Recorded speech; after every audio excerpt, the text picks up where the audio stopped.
Bonjour et bienvenue dans ce muséum d'histoire naturelle unique en son genre. Unique pourquoi? Eh bien parce qu'il s'agit du seul aquarium au monde à être autogéré, c'est-à-dire pris en main par les poissons eux-mêmes. À l'initiative de la création de cette institution, les piranhas ont été choisis pour travailler à l'accueil des visiteurs. Cette orientation professionnelle a pour objectif de réhabiliter les piranhas dans l'imaginaire collectif, en particulier dans l'opinion publique des poissons.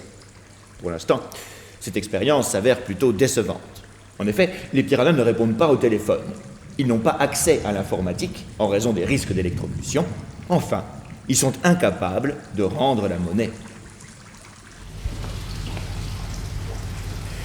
Diego Capucci, que vous voyez derrière moi, est un poisson d'eau douce qui s'obstine à vivre dans de l'eau de mer.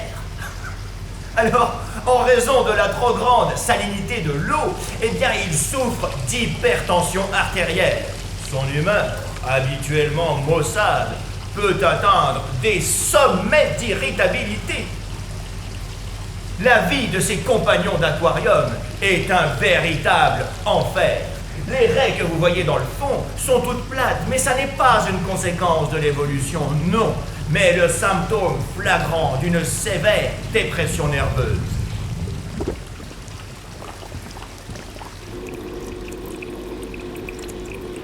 Ces petits poissons sont tellement insignifiants qu'ils sont devenus transparents. Dans la nature, ils se font percuter par les autres poissons et ils meurent. Ici, dans l'aquarium autogéré, ils ne risquent rien, mais leur existence est tellement morne qu'ils finissent par se dissoudre et disparaître totalement. Vous l'aurez compris, lorsque l'humanité aura disparu, les poissons devront faire de gros efforts pour accéder à une véritable autonomie.